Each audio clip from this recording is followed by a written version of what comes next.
4장 봅시다. 데살로니가전서 4장 한번 보겠습니다.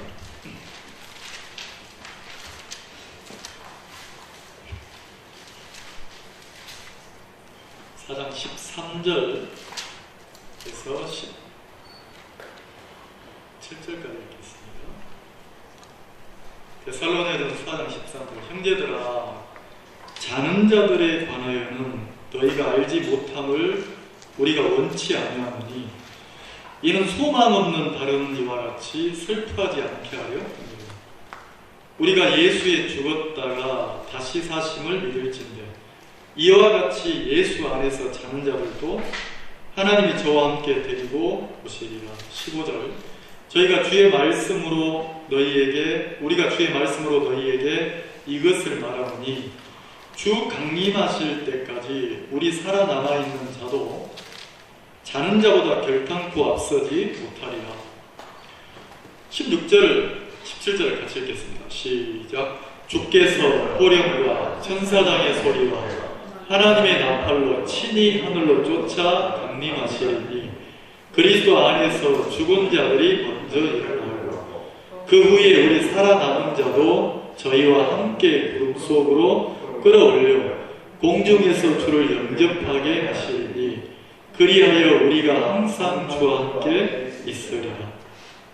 그러므로 이 여러 말로 서로 위로하라. 어떻게 표현을 해야 될지 참 이렇게 난감할 때가 많이 있어요.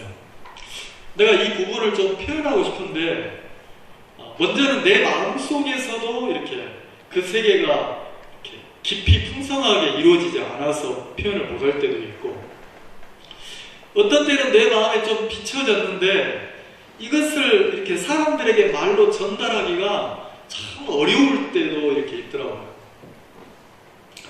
오늘 이렇게 읽었던 본문 말씀도 어떤 그런 부분 중에 하나인데, 제가 이렇게 성경을 읽으면서 여기에 이제 어떻게 보면 그 그리스도인들의 신앙이 부활의 신앙인데, 우리가 구원받은 사람은 죽음 이후에 이렇게 새 몸을 입고 부활을 해서 주님과 함께하는 삶을 사는 거잖아요. 영원한 삶을. 근데 이 부활에 대해서 이렇게 이야기를 했는데, 그 부활을 더 구체적이고 한 단계 더 굉장히 깊게 표현한 부분이 이 부분이에요. 근데 성경을 살펴보면 성경에 부활에 관해서 이렇게 선명하게 설명하거나 이야기한 곳이 없어요. 이렇게 다루는 사람도 별로 없어요. 근데 사도 바울은 이 데살로니가 교회에 부활의 소망을 그들에게 심어주고 싶었어요. 성도들에게 예수 그리스도가 구원자고 그분이 우리가 기다리시던 메시아다, 이렇게 구원자라는 어떤 부분을 가르치고 그들에게 예수 그리스도를 소망하는, 우리 죄를 영원히 씻었다는 걸 가르쳤는데, 그 다음에 이들에게 전해주고 싶었던 게 뭐냐면 부활을 소망하도록 그들에게 이렇게 가르쳐주고 싶은데, 문제는 거기까지 성도들의 마음이 이렇게 진행이 되질 않은 거예요. 그리고 바울이 이렇게 한 3주 정도 있다가 쫓겨나듯이 이 데살로니가 지역을 이렇게 빠져나왔잖아요. 근데 이제 그렇게 해서 핍박하는 사람들을 피해서 어디까지 왔냐면 아덴까지 왔는데, 아테네죠. 왔는데 그 아테네에서 다시 뭐 어떻게 했냐면 바울이 이렇게 데살로니가로 누구를 보냈냐면 자기와 함께 동행하던 디모데라는 청년을 인도자로 보냈어요. 그 디모데를 이 데살로니가 교회에 보내가지고 자기가 이렇게 전하지 못한 영적 세계를 이렇게 막 가르쳐서 디모데를 통해서 그 교회를, 데살로니가 교회를 굉장히 이렇게 영적으로 이렇게 성숙하도록 양육을 했단 말이에요. 그리고 이제 바울은 어디로 옮기냐면 고린도로 옮겼는데, 이제 그 시간이 지나서 이제 디모데가 데살로니가 교회의 소식을 가지고 합류한 거죠. 이제 전도 여행팀인 바울과 합류를 했는데,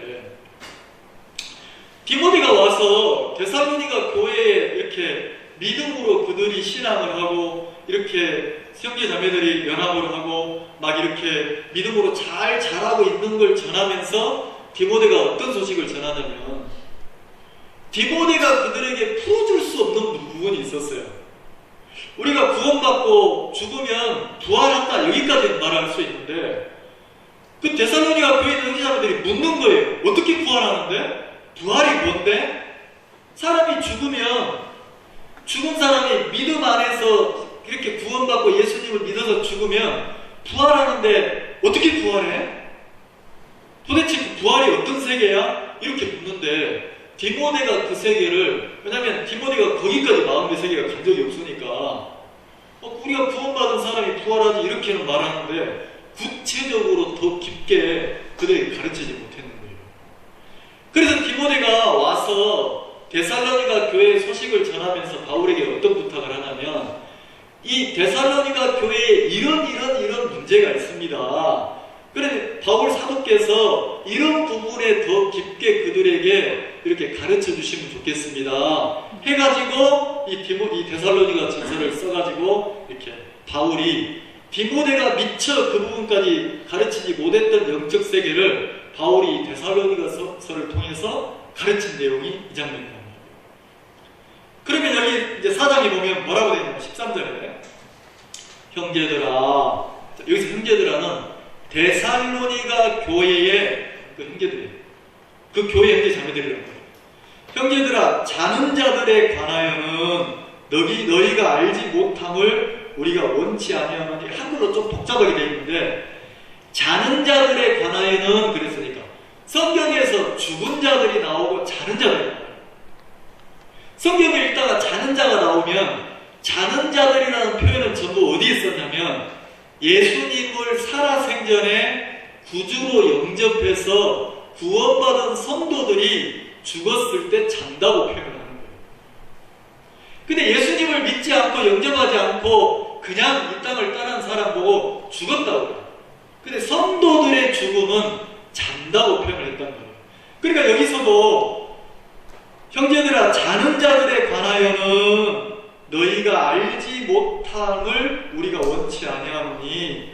자, 이 말은 뭐냐면 역으로 이렇게 설명을 했는데 예수님을 구주로 영접하고 신앙하다가 이렇게 죽은 성도들에 대해서 너희가 알지 못함을 원치 않는다 그랬으니까 정확하고 분명하게 알기를 원한다. 성도들의 죽음이 어떤 건지를 정확하게 알아서 정확하게 알게 되면 이는 소망 없는 다른 이와 같이 슬퍼하지.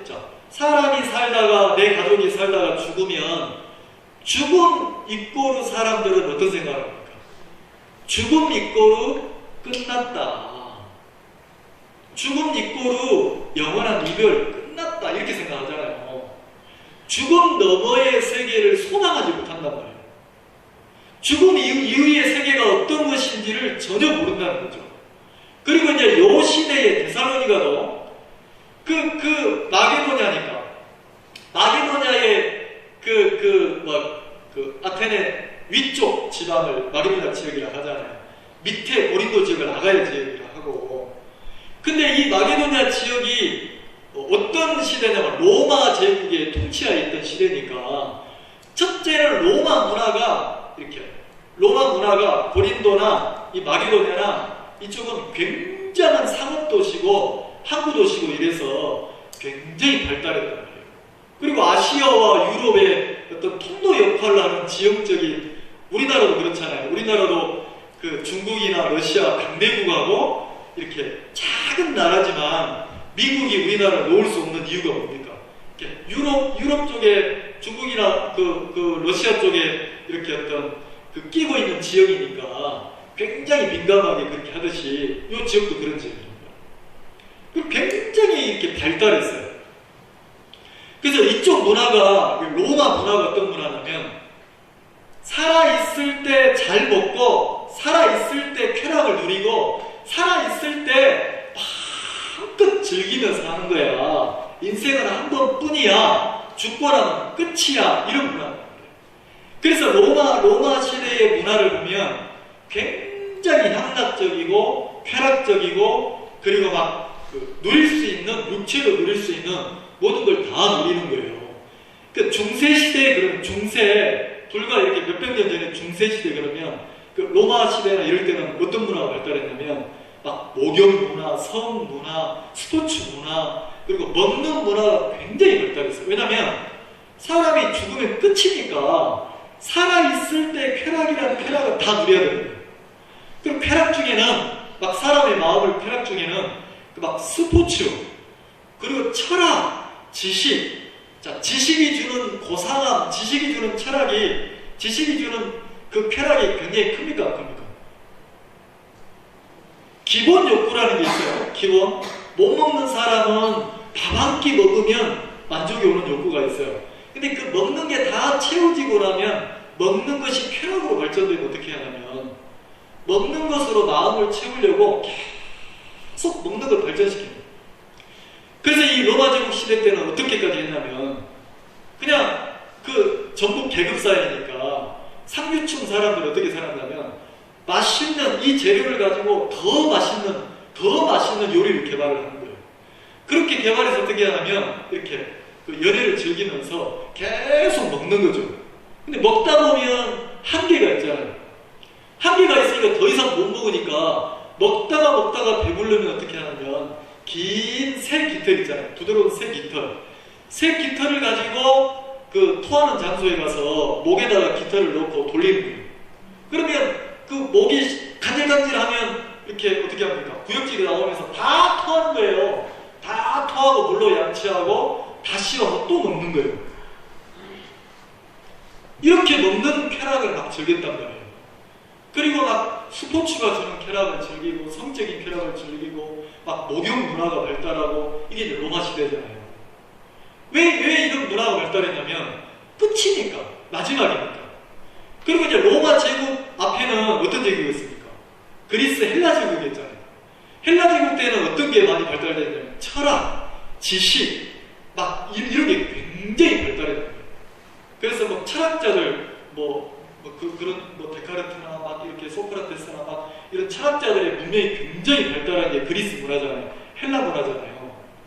근데 이 사람들도 그 죽음 이후의 세계를 막 연구하고 찾는 철학자들이 많았는데 답이 없는 거예요. 답이. 그래서 막 이게 마지막이라는 생각이 드니까 요 시대의 문화가 뭐냐면 사람들이 살다가 죽으면 끝이다. 그래서 살아있을 때 마음껏 즐기고 살아있을 때 이렇게 사는 거죠. 이게 문화예요.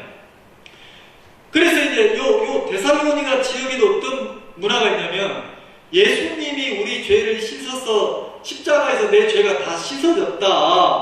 나는 이제 하나님의 자녀가 됐다. 여기까지 마음이 오는데 그 죽으면 끝 아니야? 이런 게 굉장히 많은 거예요. 그리고 이제 이 교회만 그런 게 아니에요. 고린도 교회, 그 데살로니가 교회에서 밑으로 베레아로 갔다가 그 다음에 어디로 갑니까? 아테네로 갔다가 그 다음에 고린도 지역으로 맨 남쪽 지역으로 고린도 지역으로 되면 고린도 교회에도 바울이 고린도 지역에서도 1년 6개월 동안 머물면서 복음을 전했잖아요. 그럼 바울이 전한 복음은 전부 다 뭐냐면 어떤 복음이냐면 죄 없다 해서 끝나는 게 아니고 부활을 강조하는 거예요. 부활. 그리고 고린도 교회도 1년 6개월 동안 머물면서 바울이 브리스길라 아울라를 만나서 그 집에서 머물면서 회당에 가서 1년 6개월 동안 계속 복음을 전했잖아요. 근데 이 고린도에도 어떤 문화가 있냐면 로마 문화가 있고 헬라 문화가 있으니까 고린도 교회의 형제 자매들도 어떤 의문이 있냐면 죄가 없다는 건 좋은데 말도 안 되는 소리 하고 어떻게 죽은 사람이 다시 살아? 어떻게 다시 부활을 하냐? 에이, 그건 말도 안 된다. 사람이 죽으면 끝이지. 자, 사람이 죽으면 끝이니까 그들의 소망은 죽기 전까지니까 이 땅의 소망인 거예요. 육의 소망인 거예요. 그래서 복음을 받아들이긴 하지만 이들의 마음의 소망은 어디에 있냐면 육에 있고 이 세상에 있는 거예요. 그래서 어떻게 하냐면 문란하게 살고 굉장히 타락하게 살고 막 이 세상에 소망을 두고 막 탐욕과 욕망을 가지고 이렇게 살았던 사람들이 많고 이 세상이 전부니까 율법 아래 있고자 하는 사람들이 굉장히 많았단 말이에요. 교회 안에 구원받은 사람들 중에도. 자, 참고로 한번 볼까요? 그 부분이 나와 있는 게 고린도전서 15장입니다. 자, 고린도전서 15장 한번 봅시다. 고린도전서 15장은 어떻게 표현하면 부활장이라고도 말을, 부활에 대해서 바울이 아주 섬세하게 표현한 것이 고린도전서 15장입니다.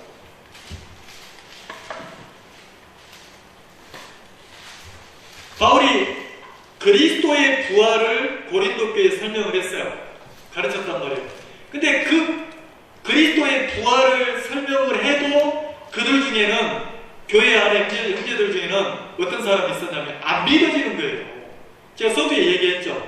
이런 부분을 막 설명하고 싶은데 아무리 설명해도 전달이 안 될 때가 있다. 왜? 받아들이는 사람 마음에서 그 세계에 대해서 이해를 전혀 못하니까, 관심도 없으니까. 자, 나는 복음이 소중해서, 야, 저 사람이 구원받으면 좋겠다, 내 가족이 구원받으면 좋겠다, 나는 막 간절한데 막상 듣는 사람은 예수 그러면 관심이 있어요, 없어요? 쇠기의 경익기처럼 나 혼자 계속 하는 거죠. 그러니까 뭐라고 합니까? 또 예수 얘기냐? 또 예수 얘기냐? 나는 간절한데 듣는 사람은 그 세계에 대해서 관심이 없고, 듣는 사람은 그런 마음의 세계가 없으니까 흘러들어가지 않는다는 거죠.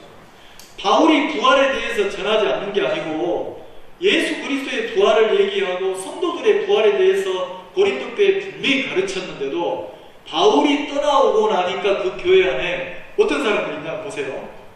12절, 15장 12절.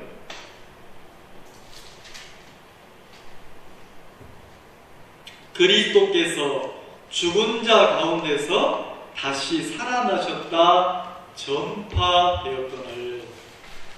자, 분명히 그리스도께서 다시 살아났다고 가르치고 전파했다고 돼 있죠. 근데 뭐라고 합니까? 너희 중에서. 자, 예수님을 믿긴 믿어. 교회에 부르긴 불었어. 근데 형제들 중에서, 너희 중에서 어떤 이들은, 자, 어떤 이들이 얘기한다는 거죠. 바울이 분명히 부활에 대해서, 그리스도의 부활에 대해서 가르쳤는데도 그 구원받았다고 하는 형제들 마음속에는 관심이 없는 거예요. 믿어지지도 않는 거예요. 왜? 그 마음속에 어떤 강한 생각이 하나 있는데, 사람이 죽으면 그만이지, 사람이 죽으면 끝이지 무슨 부활이 있어, 이런 마음이 있단 말이에요. 그래서 뭐라고 합니까? 너희 중에서 어떤 이들은 어찌하여 죽은 자 가운데서 부활이 없다 하느냐. 그러니까 그 성도들 중에서, 형제들 중에서 어떤 사람들은 바울이 볼 때 그들이 뭐라고 합니까? 어찌하여 부활이 없다 하느냐. 그러니까 공공연하게 교회 안에서 뭐라고 하냐면 논쟁을 펼치는 거예요. 바울에게 대해서 부활 얘기를 하고 부활 소망을 가지려고 하면 그걸 안 믿는 형제들이 뭐라고 하냐면 부활 같은 소리 하고 있네. 아니, 사람이 죽으면 그만이지 무슨 부활이 있어, 말도 안 되는 소리 하고 있네, 이렇게 공공연하게 얘기를 한다는 거죠. 그러니까 바울이 뭐라 합니까? 어찌하여 부활이 없다 하느냐. 그러면서 13절에 만일 죽은 자의 부활이 없으면 그리스도도 다시 살지 못하셨으리라. 그래서 바울이 다시 예수 그리스도가, 우리가 예수님을 구주로 모셨다는 것은 부활의 주님을 영접한 거다. 예수님이 죽었다가 무덤에서 사망을 이기고 3일 만에 다시 부활하신 것은 우리 죄값을 다 치르고 죄를 해결하고 우리 죄를 없이 하시고 우리를 의롭게 하신 증거다. 그러면서 부활하신 주님을 다시 얘기한단 말이에요. 만약에 주님이 부활하지 않았다면 우리가 믿는 믿음, 우리가 하는 신앙, 이거 아무 의미가 없고, 우리가 그리스도를 믿는 신앙하는 이 신앙인의 삶이 가장 불쌍할 거다, 이런 표현들을 한단 말이에요.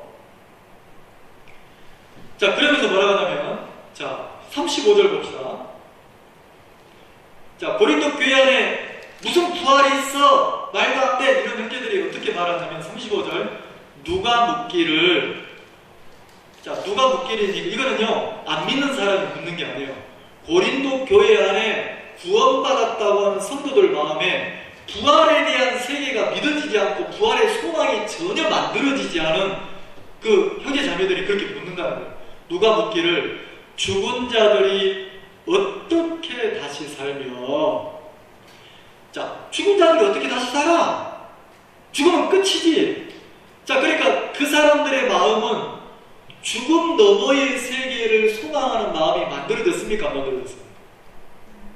죽음 너머의 세계가 전혀 이해도 안 가고 믿어지지도 않는다는 왜? 가본 적이 없으니까. 그래서 묻는다는 거죠.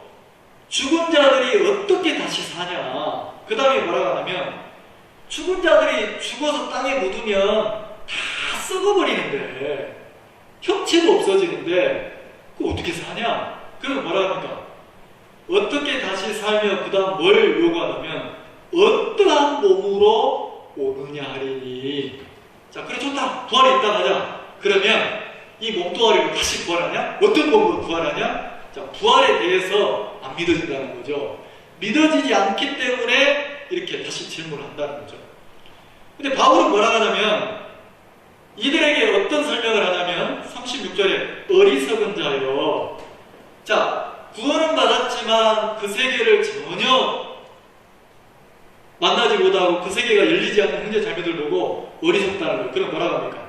너희 뿌리는 씨가 죽지 않으면 살아나지 못하겠고 또 너희 뿌리는 것은 장래 형체를 뿌리는 것이 아니오 다만 밀이나 다른 것의 알갱이 뿐이로되 자 씨 뿐이로되.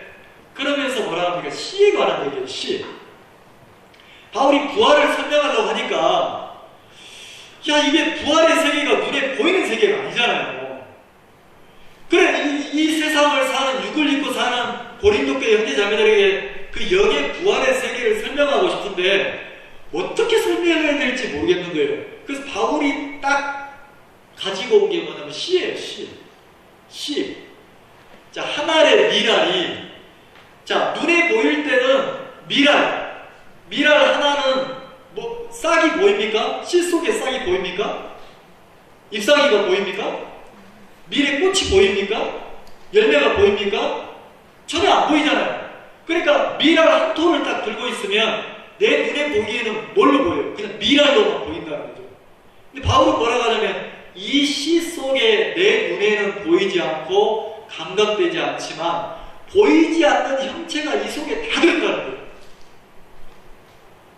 부활이 이런 것과 똑같다. 씨 속에 그 생명의 세계가 들어있는 것처럼 자 예를 들어서 자 내가 태어난 것은 뭐라고 합니까? 3억분의 1이라고 합니까? 뭐라고 하죠? 그 아버지의 씨 속에 그 정자 속에 3억 개의 정자라고 합니까? 그 중에 하나가 딱 수정이 돼가지고 누가 됐습니까? 내가 됐죠? 근데 그 씨를 보면 과학 시간에 이럴 때 씨를 보면 정자 씨를 보면 사람같이 생겼습니까? 아무것도 없잖아요. 그냥 씨잖아요. 근데 그 씨가 딱 수정이 되는 순간 세포 분열을 해서 2개로 쪼개지고 4개로 쪼개지고 8개로 쪼개지고 16개로 쪼개지고 32개로 쪼개지고 계속 분열을 합니까? 10달 동안 계속 분열을 해. 맞죠? 분열 맞죠?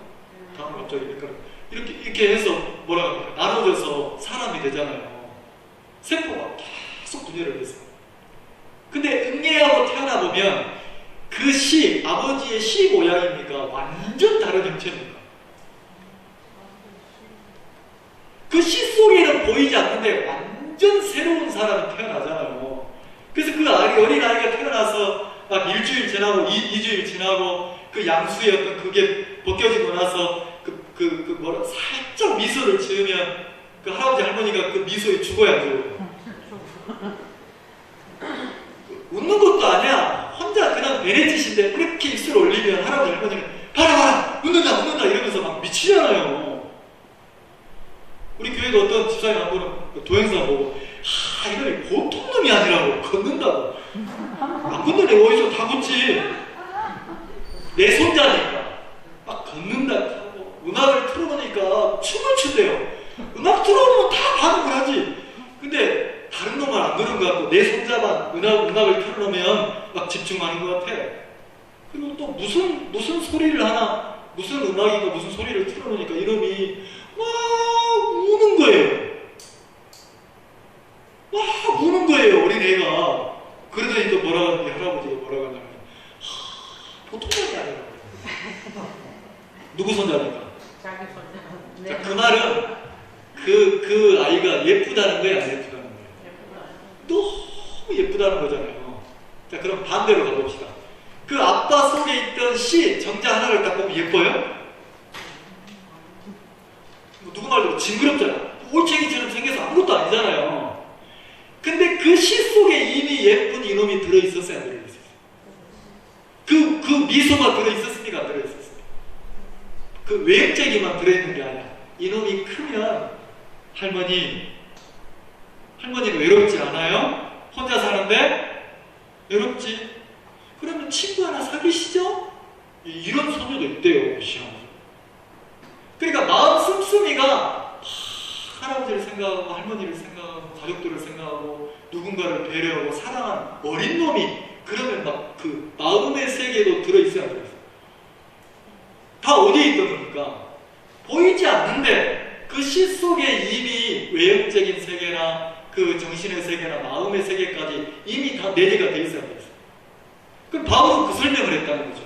한 알의 미랄이 썩지 않으면 썩어야만이 죽어서 썩어야만이 새로운 잎사귀, 새로운 막 그 꽃, 열매, 줄기 그 미래에 그 세계가 펼쳐진다는 거죠.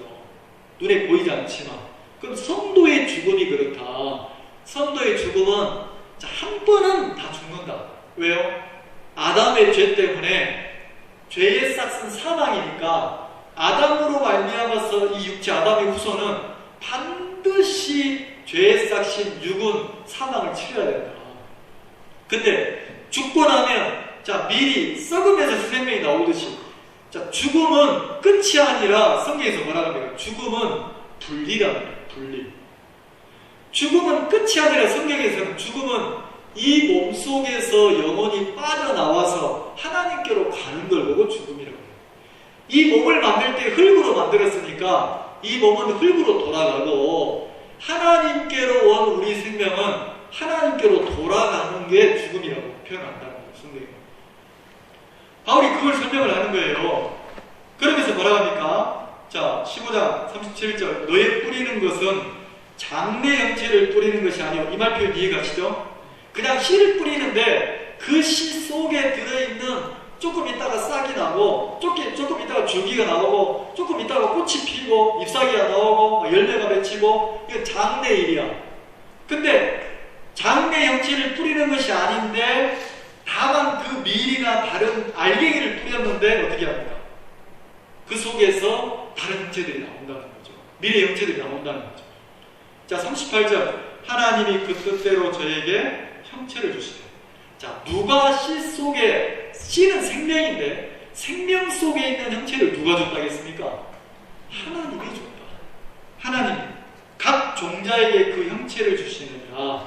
자, 식물들도, 씨 속에 있는 식물들도 형체를 누가 주냐? 하나님이 생명의 주인이신 하나님이 각 형체를 준 거다. 바로 이렇게 표현했어요. 자, 이렇게 설명을 드리니까 고린도 교회 형제자매들이 그렇네 하고 하나님을 믿는 사람들이니까 이해가 쉬워지는 거예요. 그러면서 뭐라고 하냐면 39절 육체는 다 같은 육체가 아니니. 자, 육을 가지고 있는 생명체들이 있는데 하나는 사람의 육체요, 하나는 짐승의 육체요, 하나는 새의 육체요, 하나는 물고기의 육체라. 이 말을 표현하면 물속에 있는 생명, 자, 이 땅에 사는 생명, 사람의 생명, 그 다음에 하늘에 있는 생명 그랬으니까 이걸 통틀어 말하면 천지만물이에요. 육을 가진 천지만물. 천지만물의 육체의 형체가 같냐 다르냐? 다르다. 물속에서 사는 형체도 있고 하늘에 속한 형체도, 하늘을 나르는 형체도 있고 이 땅 위에서 사는 형체도 있고 이 육이 형체가 다르다는 거죠. 형체를 설명했어요. 자, 그러면서 뭐라고 합니까? 40절 하늘에 속한 형체도 있고 땅에 속한 형체도 있다. 하늘에 속한 자의 영광이 따로 있고 땅에 속한 자의 영광이 따로 있다. 자, 육을 설명하면서 뭐라고 하냐면 하늘을 나르고 사는 하늘에 속한 날개를 가진 형체도 있다 하잖아요. 이해가시죠? 그러면서 부활을 설명하는 거예요. 해의 영광도 다르며 달의 영광도 다르며 별의 영광도 다른데 별과 별의 영광이 다르더라. 42절 같이 한번 읽겠습니다. 시작. 죽은 자의 부활도 이와 같으니 썩을 것으로 심고 썩지 아니할 것으로. 그러면서 부활을 설명하는 거예요. 몸을 설명하면서 하늘에 속한 몸을 가지고 다시 이렇게 만들어지는 몸이 부활의 몸이라는 거죠. 그러면서 말하면 이 몸은 땅에 속한 몸이 아니고 하늘에 속한 몸이에요. 자, 죽을 자의 부활도 이와 같으니, 죽은 자의 부활도 이와 같으니 썩을 것으로 심고. 자, 심었다는 표현 이해가시죠? 이 몸은 죽어서 썩어 안 썩어요? 자, 이 몸은 어디에 속한 몸이에요? 땅에 속한, 이 세상에 속한 몸, 육에 속한 몸이니까 이 몸은 썩는다는 거죠. 근데 뭐라고 합니까? 썩지 아니할 것으로 다시 살며 그랬으니까 이제 하나님과 함께하는 몸은 썩지 않은 몸으로, 신령한 몸으로 부활한다는 거죠. 신령한 하늘의 세계를 살려면 신령한 하나님과 예수 그리스도와 같은 몸으로 부활한다는 거죠. 43절 욕된 것으로 심고, 자, 이 표현 이해가시죠? 영광스러운 것으로 다시 살며. 이 몸은 그냥 욕된 몸이에요. 근데 영광스러워 다시 산다는 거죠. 약한 것으로 심고, 이 몸은 병에도 약하고 질병에도 약해요. 근데 이제 강한 것으로 다시 살며. 그러니까 몸이 지금 내 몸하고 같은 몸입니까? 완전히 다른 몸입니까? 다른 몸. 그러니까 어떻게 표현해야 돼요? 이게 참, 이게 영의 세계라서. 차로 말하면 티코야, 이 몸은. 근데 다시 부활하는 몸은 차로 말하면 차로 좋은 차가 뭔지 모르겠는데 그렇게 설명하면 조금 이해가 하려는 거예요. 그러니까 등급이 이 세상을 사는 이 땅의 육의 몸은 완전히 그 바울은 뭐라 하나, 이거는 그냥 낮은 단계고, 다시 부활하는 신령한 몸은 하늘에 속한 몸인데 이 몸은 이 몸과 같지 않다. 그리스도가 부활할 때 그 몸, 신령한 몸이라는 거예요. 그래서 뭐라 합니까? 44절 같이 한번 읽읍시다. 시작. 육의 몸으로 심고 신령한 몸으로 다시 사나니. 육의 몸이 있은 적 또한 신령한 몸이. 바울이 이렇게 설명하는 거예요. 너 몸이 있잖아. 그럼 부활할 때 신령한 몸으로 우리가 부활하는 거예요. 신령 그랬으니까 이 땅에 속한 게 아니고 하나님에게 속한 몸이 온다는 거죠. 신령한 몸으로 부활한다는 거죠. 그러면서 뭐라 하냐면 49절, 우리가 흙에 속한 자의 형상을 입은 것 같이 또한 하늘에 속한 자의 형상을 뭐하리라? 자, 바울이 고린도교에 그렇게 가르치는 거예요. 흙에 속한 자의 형상, 뭡니까? 이 몸이죠. 썩는 몸이죠. 근데 하늘에 속한 자의 형상을 뭐 한다고요? 이분이라, 이게 부활이라는 거예요.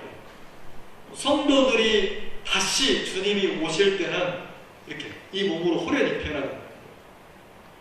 자, 그럼 성도들의 그 죽음이 잠자는 그 몸이 호련히 변화될 때가 오는데 언제 변화가 되냐면 그 뒤에 51절부터 쭉 설명하면, 자, 51절 보라. 자, 고린도교의 설명이에요. 부활을 믿지 않는 그들에게 보라, 내가 너희에게 비밀을 말하라. 우리가 다 잠잘 것이 아니오 마지막 나팔에 순식간에 호련히 다 뭐하리라? 순식간에. 자, 52절 나팔 소리가 나매 죽은 자들이 썩지 아니할 것으로 다시 살고 우리도 변하리라. 자, 하나님의 아들이신 예수님이 이 땅에 다시 오실 때, 재림하실 때 어떻게 합니까? 그 천사장들이 주님이 오심을 알리고 친히 누가? 하나님의 나팔 소리. 데살로니가 보고 하나님의 나팔. 이거는요, 하나님이 나팔을 불어요. 나팔은 뭡니까? 알리잖아요. 소리로 알리는 게 나팔이란 말이에요. 그럼 하나님이 친히 예수 그리스도가 이 땅에 오심을 하나님이 알려요. 근데 그 나팔 소리가 나오면 어떻게 하냐면 호련히 다 변하는 거죠. 호련히. 호련이라는 표현이 뭐냐면 한순간에 바뀌어버리는 거예요. 근데 먼저 누가 먼저예요? 예수님을 믿고 죽은 잠자는 성도가 먼저 부활을 하고 신령한 몸으로 부활하고 그 다음에 별 차이도 없이 바로 누가 살아서 예수 그리스도를 영접하는 그들이 이 몸이 아닌 신령한 몸으로 변화된다는 거예요. 바로 그렇게 설명을 했다는 거죠. 자, 이 문제가 똑같은 문제인데, 자, 그러면 조금만 더 설명을 해볼까요? 53절, 이 썩을 것이 불가을 썩지 아니할 것을 믿겠고, 호련히 변화될 때 이 썩을 것이 그랬으니까 이 땅에 속한 이 몸이 썩지 아니할 신령한 몸으로, 하늘에 속한 몸으로, 신령한 몸으로 호련히 바뀐다는 거예요. 이해가시죠? 자, 그리고 뭐라고 합니까? 이 죽을 것이 죽지 아니함을 입으리로다. 자, 그 신령한 몸은 이제 다시 죽어야 합니다. 사망이 없는 몸으로 바뀐다는 거죠.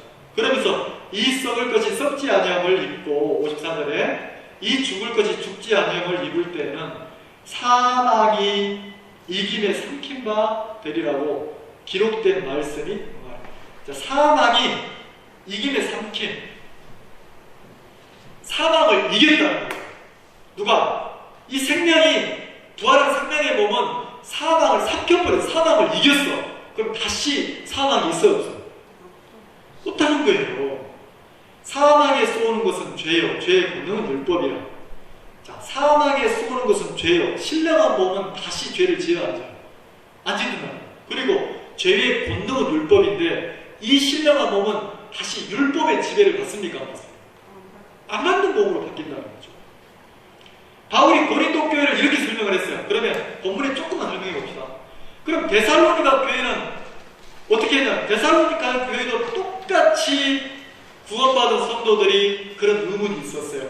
어떤 의문이 있었습니까? 죽은 자들에 대한 부활이라는. 자, 4장 13절, 형제들아, 자는 자들에 관하여는, 자, 우리 어머니도 구원받았어요. 우리 아버지도 구원받았어요. 돌아가셨어요. 그래서 그 아버지 시신을, 어머니 시신을 선산에다가 이렇게 무덤을 만들어서, 묘를 만들어서 안치를 했어요. 그럼 이제 몇십 년 지났으니까 그 땅을 파보면 아버지 시신이 그대로 있겠습니까? 다 썩었겠습니까? 근데 나는 아버지가 없어졌다고 생각 안 하는 거예요. 왜냐면 나는 부활의 세계를 믿기 때문에. 아버지 몸이 썩어도 괜찮은 게 뭐냐면 성경이 뭐라 했냐면 예수님이 오실 때 호련히 변화돼서 우리 아버지 몸이 신령한 몸으로, 우리 어머니 몸이 신령한 몸으로 하늘에 속한 형체를 가지고 부활을 해서 이제 주님과 함께 할 수 있는 거룩한 몸으로 이렇게 부활한다고 성경에 나와 있으니까 나는 그 묘에 가가지고 우리 아버지가 죽었다 끝났다 이 생각을 안 한단 말이에요. 그냥 그리워하고 생각을 하지. 왜? 영원히 구원받아서 이미 주님께 가 있고 그 몸이, 신령한 몸이 다시 부활할 날이 옵니까? 안 옵니까? 온다는 거죠. 그래서 내가 아버지 어머니를 생각하면서 왜 이 땅을 떠났냐, 막 아쉽다, 슬프다 이래본 적이 없단 말이에요. 새로운 몸을 입고 부활하실 거니까. 그럼 나도 똑같이, 나도 이 땅을 살고 있지만 내가 이 세상에 소망을 두는 게 아니고 내 아버지처럼, 내 어머니처럼 내가 부활할 수 있도록 이미 내가 죄사함을 받고 구원을 받았어야 합니다. 이게 참 어려운 게, 여러분이 믿든 안 믿든 이게 진리라는 거예요. 히브리서에 한 번 죽는 것은 사람에게 뭐 했다고 했습니까? 자, 사람이 한 번 죽는 것은 여러분이 믿을 때 죽고 안 믿으면 안 죽는 게 아니고 받아들이든 안 받아들이든 죽음이 와요. 근데 죽은 후에는 심판이 있으리니 이랬단 말이에요. 그것도 안 믿어 사람들이. 근데 믿든 안 믿든 죽고 나면 심판이 있다는 거예요. 그래서 부활이 두 개의 부활이 있어요. 성경을 보면 거듭난 성도들의 부활이 있고 예수 그리스도를 구주로 영접하지 않고 죽은 그 죄인의 부활이 있단 말이에요. 성도들은 예수님이 다시 이 땅에 왕으로 오실 때 천년왕국을, 자, 아담부터 천년까지를 아담의 세계 에덴 동산이 다 망가졌잖아요. 그래서 왕권을 다시 회복하러 오시는 주님이 천년왕국을 이루시잖아요. 그래서 신령한 몸으로 천년왕국에 산단 말이에요. 근데 그 부활하신 주님이 오실 때, 주님이 다시 오실 때 죽은 자들이 먼저 부활을 하고, 그때 만약에 내가 그때까지 살아있으면 어떻게 설명을 해야 됩니까? D.L. 무디는 그렇게 했어요. 그 유명한 복음전도 D.L. 무디는 이렇게 했어요. 내가 이 설교를 하고 있는 동안, 내가 이 간단해서 하늘의 세계를 증거하고 있는 동안 주님이 오실지도 모른다고 했어요. 그런 마음으로 복음을 전했다는 거예요. 막 이 세상에 천년만에 내가 살 일이 생각 안 하고 복음 전도자들의 삶을 하나하나 이 서적들을 읽고 보면요, 거의 그랬어요. D.L. 무디도 그랬고 앞선 복음 전도자들은 이게 마지막일지 몰라. 내 설교가 이 강의가 마지막일지 몰라. 내가 오늘 자고 나면 오늘 밤에 주님이 오실지 몰라. 만약에 내가 자고 나서 아침에 눈을 떴는데 새로운 날이 열렸다면 하나님이 나에게 마지막 날을 선물로 주신 거야. 이렇게 생각하고 산 사람들이 많단 말이에요. 그러니까 하루 하루가 소중했겠습니까? 안 소중했겠습니까? 이 세상 마지막 하루인데 마지막 하루를 주면 남편은 담배 피워봐야지, 뭐라든 연애해봐야지, 못 먹는 음식 한번 뭐 이런 사람 누가 있습니까? 그리스도인이 진짜 죽음 앞에 딱 서보면 이 날이 마지막이라면 그 날이 너무 소중한 거예요. 그래서 복음 전도자들이 어떻게 살았냐면, 내가 자고 일어나면 또 새로운 날이 나에게 주어질까? 만약에 주어진다면 그날이 너무나 나에게 큰 선물이구나. 그래서 그날을 어떻게 사냐면 그 그리스도를 증거하고 하늘의 세계를 전파하는 복음 전도자의 삶을 살았다는 거죠. 너무너무 소중한 거죠. 그럼 바울이 이 데살로니가 교회도 부활을 계속 증거하는 이유가 뭐냐면, 이 데살로니가 교회 형제자매들이 부활의 소망이 없으니까 어떻게 흘러가냐면 그 시대의 흐름을 따라 흘러가는 거예요. 사람이 한번 죽으면 끝이지. 끝이니까 아쉽지 않아요. 아쉬우니까 어떻게 삽니까? 그래, 쾌락을 즐기자, 먹자, 마시자, 그리고 이 세상에서 막 이렇게 살자, 이 세상의 소망을 이렇게 산다는 거죠. 근데 바울은 거듭난 성도들의 삶이 어디에 소망을 두어야 되냐? 부활의 소망을 두어야 된다. 자, 거기도 한번 살펴볼까요? 자, 사도행전 한번 봅시다. 이 내용이 데살로니가 교회에서, 여러분 서신서 읽을 때 사도행전을 같이 읽어보면 이해가 쉬워요. 사도행전 18장 한번 보죠.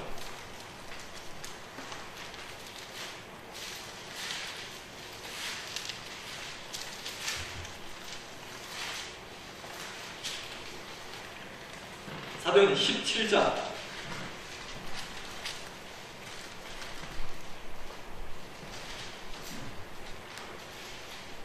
자, 17장, 요게 이제 그 데살로니가 복음을 전하고 바로 이제 아테네로 갔을 때 상황이니까 16절,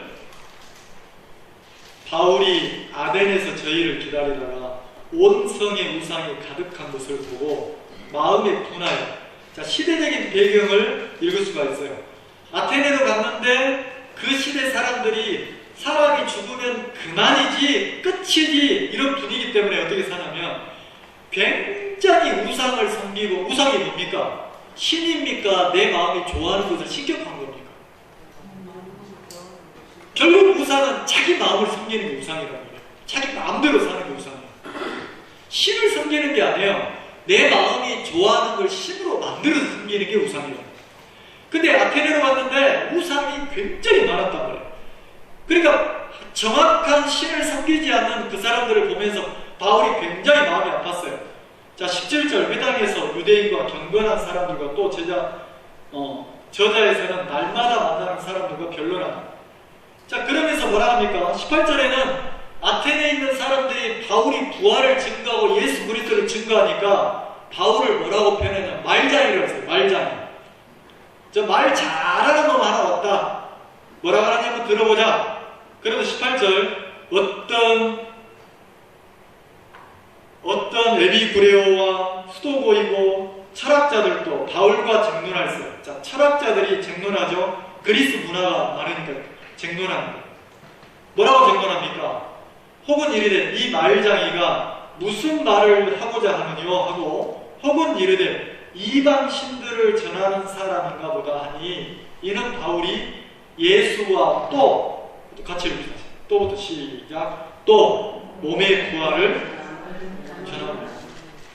바울은 예수 그리스도로 인해서 우리 죄가 영원히 씻긴 속죄함, 죄 사함을 전했고 그 다음에 거기서 끝나는 게 아니고 예수님을 믿고 구주로 받아들이면 몸의 부활을 증거했습니까? 자, 부활이 뭡니까? 죽음 너머의 세계까지 증거를 했단 말이에요.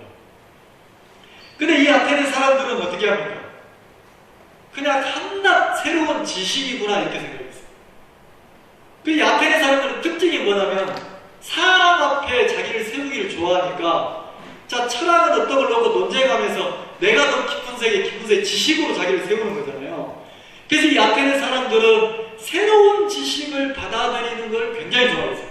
그래서 바울도 새로운 지식을 증거하는 것보다 이렇게 생각했단 말이에요. 21절에 모든 아테네 사람과 거기서 나그네 된 외국인들이 가장 새로 되는 것을 말하고 듣는 것 외에는 달리 시간을 쓰지 않았다는 거죠. 그러니까 지식을 통해서 자기를 세우는 역할만 인생의 목표로 두고 사는 사람들이 이 철학 시대에 그 헬라 문화 시대에 그 아테네 사람들이었단 말이에요. 그러니까 바울도 어떤 지식 하나를 전하는 같다 이런 생각을 했어요. 새로운 지식 하나 얻어야지. 그 지식 가지고 뭐 하려고? 나를 세우고 나를 인정하고 이러려고. 근데 바울은 그 세계를 전한 게 아니라는 거예요. 내 죄가 사해지고 내가 영원한 속죄를 받아서 하나님의 자녀가 되는 구원의 세계를 전했고 그 구원은 단순히 죄가 없어지는 데서 끝나고 이 세상에 소망을 두는 게 아니라 부활을 전했다는 거예요. 부활. 몸의 부활. 죽음 이후에 자, 왜 몸의 부활이 필요합니까? 자, 우리가 부활을 해야 되는 이유가 뭡니까? 누구를 만나려고? 신랑 되시는 예수님을 만나서 그 예수님과 하나 되는 그 하늘의 세계를 누리려고 부활한다는 거죠. 그 세계를 전했단 말이에요. 이게 이제 그 데살로니가 복음을 전한 그 시대의 배경이란 말이에요. 자, 그럼 뭐라 합니까? 데살로니가 전서에서 이건 시간이 없으니까 여러분들 나중에 읽어보세요. 13절부터 데살로니가 전서 4장 13절부터 너희들이 부활에 대해서 정확하게 알기를 바란다. 구원받았다며 이랬단 말이에요. 왜요? 바울의 마음에는 나 죄 없다, 구원받았다 여기서 마음이 끝나길 바랍니까? 성도들의 마음이 부활의 소망을 두길 바랍니까? 내가 정확한 부활의 소망이 없으면요 구원받았다고 말을 하지만 내 마음을 자세히 보면 육에다 소망을 둬요. 이 땅에다 소망을 둬요. 내가 많이 소유했냐 소유하지 못하는 소망을 둬요. 내가 세워지느냐 여기에 지식의 소망을 둔단 말이에요. 근데 정확하게 그리스도인이 부활의 소망을 갖기 시작하면 신기한 세계에 걸려요. 이 세상에 소망을 두지 않습니다. 제가 동성이라는 예배를 드린 거예요. 어떤 자매님이 두 분이 이사를 가요. 새로운 집으로 이사를 가는 거예요. 근데 이사 가는 자매님 집에서 모임을 가질 때 보면 달라요. 그 이사를 가지 않는 형제님 집에서 모임을 가지면 그 집은요 막 새로운 걸 꾸미고 그림을 붙이고 막 이렇게 조명을 바꾸고 막 이렇게 해놨거든요. 왜? 계속 살아야 될 집이니까. 근데 그 오래된 집에서 새로운 아파트로 이사를 가는 자매님 집에서 모임을 가져보면 그 집은 벽이 구멍이 났는데도 고칠 생각을 안 하는 거예요. 화장실이 좀 망가져도 고칠 생각을 안 하는 거예요. 왜요? 조금 있으면 뭐 하니까? 더 좋은 집으로, 더 좋은 아파트로 이사를 가니까. 자, 그럼 그분이 함부로 삶을 산다는 게 아니고 삶은 신실하고 성실하게 사는데 마음의 소망은 지금 이 집에 있다는 겁니까? 새로 이사갈 지역에 초점을 줬다는 겁니까? 이 말 이해가시죠? 그럼 바울이 부활을 성도들에게 가르치는 이유가 뭐냐면 이 삶을 함부로 살아라 그 소리가 아니고 소망을 부활에 두고 그리스도에 두라는 거죠. 소망을. 그래서 바울이 그 세계를 자세히 설명했단 말이에요. 그러면서 여러분이 데살로니가전서 1장에도 나오는 단어가 뭐냐면 주의 강림이에요. 2장에도 나오는 단어가 뭐냐면 주님이 곧 강림하실 거다. 3장에도 나오는 단어가 뭐냐면 3장에는 두 번이나 나와요. 주님이 곧 강림하실 거다. 4장에도 나오는 단어가 뭐냐면 주님이 곧 강림한다. 바울 서신을 자세히 읽어보면요 바울은 뭘 많이 했냐면 주님이 곧 강림, 재림이다. 주님 오시는 거죠. 주님이 오신다는 것은 내가 부활한다. 그때는 신랑 되시는 주님의 세계에서 사는 거예요. 그러니까 소망을, 바울은 복음을 전하는 소망을 죄 있다 없다에 전한 게 아니고 부활의 소망을 계속 전했다는 거죠.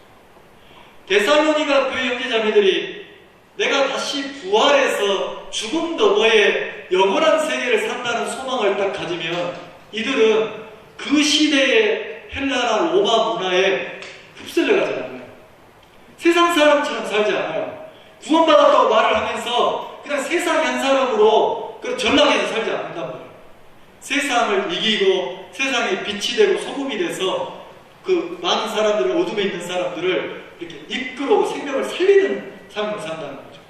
그래서 바울이 그 세계를 아주 자세히 설명을 했어요. 그럼 부활이 뭐냐? 구약에도 부활을 얘기해요. 근데 바울처럼 부활 너머에 주님이 다시 올 때 우리가 호련히 변화가 돼서 새 몸을 입고 신령한 몸을 입고 이렇게 주님과 하나가 되는 이 세계, 다시 말해 이걸 휴거라 하잖아요. 이 세계를 자세히 풀어서 전한 것은 바울밖에 없어요. 그래서 그 세계를 아주 선명하게 16절 보세요.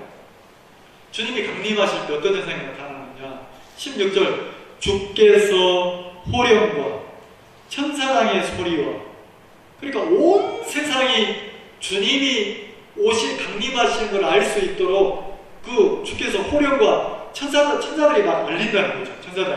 그 다음에 그래도 주님이 오셨다는 걸 모를까봐 하나님의 나팔로 오셨어요. 누구 나팔이요? 나팔은 소식을 전하는 겁니다. 예수님이 이 땅에 다시 오신다는 걸 하나님이 친히 알리는 거예요. 그러니까 변명할 수 없도록 이렇게 알린다는 거죠. 그 소리가 나는 순간 믿고 구원받은 성도들이 먼저 부활을 합니까? 그럼 생각해보세요. 여러분들, 내 남편이, 내 아들이, 내 아버지가, 내 어머니가 예수를 믿고 구원받고 죽었으면 그 순간 신령한 몸을 입고 확 부활을 합니까? 그 영혼은 천국 가 있지만 이제 몸이 새로운 몸이 부활을 해서 이제 그 영혼과 하나가 돼서 이 천년왕국 동안 살 수 있는 몸으로 신령한 몸으로 부활한다는 거죠. 이게 진짜 믿어지면 내 아버지가 죽은 게 슬픕니까? 다시 표현하면 내 어머니가 잠들어 계신 게 슬픔입니까? 그리스도의 성도의 죽음이 슬픔이냐고요? 아니거든요. 부활할 거니까. 진짜 소망이라는 거죠. 그래서 그렇게 나팔 소리로 친히 하늘로 쫓아 강림하시리니 그리스도 안에서 죽은 자들이 먼저 일어나요. 순서가 죽은 자들이, 잠자는 자들이 먼저 부활을 해요. 그 다음에 17절 그 후에 우리 살아남은 자도 저희와 함께 구름 속으로 끌어올려 공중에서 주를 영접하리. 이렇게 되어 있어요. 바울이 이 세계를 데살로니가 교회 형제자들에게 잠자는 자들은 어떻게 되는 거야? 도대체 뭐야? 이렇게 부활을 알지 못하는 그들에게 그 편지를 써가지고 부활의 세계를 아주 선명하게 풀어서 그들에게 가르쳤단 말이에요. 그래서 이 데살로니가 교회가 어디에 소망을 두냐면 이 땅에 소망을 두는 게 아니고 잠시 잠깐 오면 주님이 오실 때 내가 신령한 몸을 입고 하늘에 속한 몸을 입고 내가 영원한 주님과 함께 사는 세상이 있구나. 그래서 이 세상을 살면서 이 땅에 소망을 두지 않고 하늘의 소망을 두고 이 교회가 영적으로 굉장히 깊어졌단 말이에요. 그래서 복음이 증거가 될 때마다 이 데살로니가 교회가 믿음의 본이 돼서 바울이 이 교회를 막 소개했어요. 그러니까 굉장히 깊은 세계까지 이 교회가 성장한 거죠. 기도하겠습니다. 시간이 많이 지나서 여기까지 하겠습니다. 여러분들이 시간 되실 때 이 데살로니가 전서나 후서를 읽어보시면 여러분이 신앙하는데 굉장히 많이 도움이 될 겁니다. 기도하겠습니다. 하나님, 내 마음의 소망이 어디에 두고 삶을 살아가는지 한 번쯤 내 자신을 돌아보고 점검하게 하시고 내가 무엇 때문에 내 마음에 고통하고 어려워하는지 우리 마음을 돌아보게 하셔서 내가 이 세상 삶에, 내가 이 세상에 속한 일 때문에, 내가 썩어 없어질 내 육 때문에 내 영혼이 심령이 상하고 있다면 마치 그 데살로니가 형제 자매들에게 부활의 세계를, 그 신령한 몸을 입고 주님을 이렇게 만나서 살아야 되는 하늘의 소망을 두도록 바울이 그 교회를 이끌었던 것처럼 우리 마음의 소망도 죽음 너머의 그 신령한 하늘의 세계, 하나님의 세계의 마음을 소망할 수 있도록 사랑하는 성도들의 마음을 하나님의 은혜 입혀 주시게 되길 바랍니다. 이 교회가 또 사랑하는 성도 한 분 한 분, 또 우리 자신 한 사람 한 사람이 하나님을 소망하면서 이 땅에 살지만 이 세상에 휩쓸리지 않고, 내가 육을 입고 살지만 육의 연약함에 우리가 지배를 당하는 것이 아니라 신령한 하늘의 세계에 우리가 이끌림을 받아서 하늘을 소망하면서 가장 행복하고 복된 신앙인으로 저들을 이끌어 주시게 되길 바랍니다. 사랑하는 형제자들 한 분 한 분 주님이 기억하시고 은혜 입혀 주시옵소서. 예수님의 이름으로 기도를 드리겠습니다.